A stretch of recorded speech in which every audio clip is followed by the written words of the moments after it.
Hello guys, আসসালামু আলাইকুম। কেমন আছেন সবাই? আশা করি ভালো আছেন। আমরা আলহামদুলিল্লাহ ভালো আছি।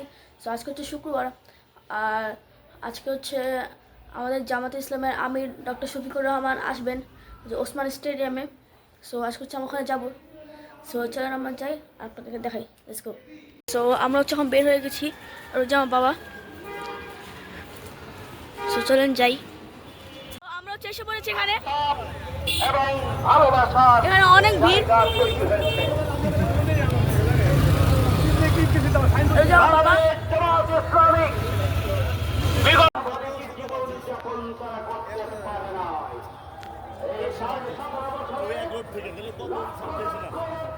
বাবা অনেক ভিড় এখানে, চলেন যাই। বাংলাদেশ জামাত ইসলামিক এদেশের জনগণের মুক্তির জন্য ফ্যাসিস্ট অপশক্তির হাত থেকে দেশ এবং জাতিকে রক্ষার জন্য বহু চক্রান্ত এবং ষড়যন্ত্র করেছে বাংলাদেশ জামাত ইসলামী। এদেশের 18 কোটি মানুষকে সাথে নিয়ে বাংলাদেশকে মুক্ত করার জন্য তাদের কর্মসূচি অব্যাহত রেখেছিল। আপনারা জানেন, আপনারা অবশ্যই খেয়াল করেছেন, বাংলাদেশ জামাত ইসলামীর আমির জামাত ডাক্তার শফিকুর রহমান দেশের এক প্রান্ত থেকে অপর প্রান্ত পর্যন্ত ছুটে গিয়েছে।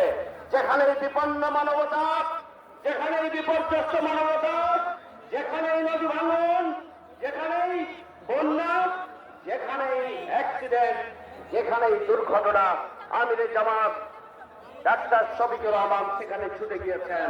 একজন আন্দোলনে জামাতের ইসলামিক ছাত্র শিবির ছিল। 5ই আগস্টের পরবর্তীতে জামাত ইসলামী শহীদ পরিবারের কাছে ছিল। জামাত ইসলামী বাংলাদেশ সর্বপ্রথম শহীদের ইতিহাস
যারা জন্মগ্রহণ করেছেন, তিনি যে ধর্মেরই হন না কেন, তিনি এই দেশের একজন গর্বিত নাগরিক।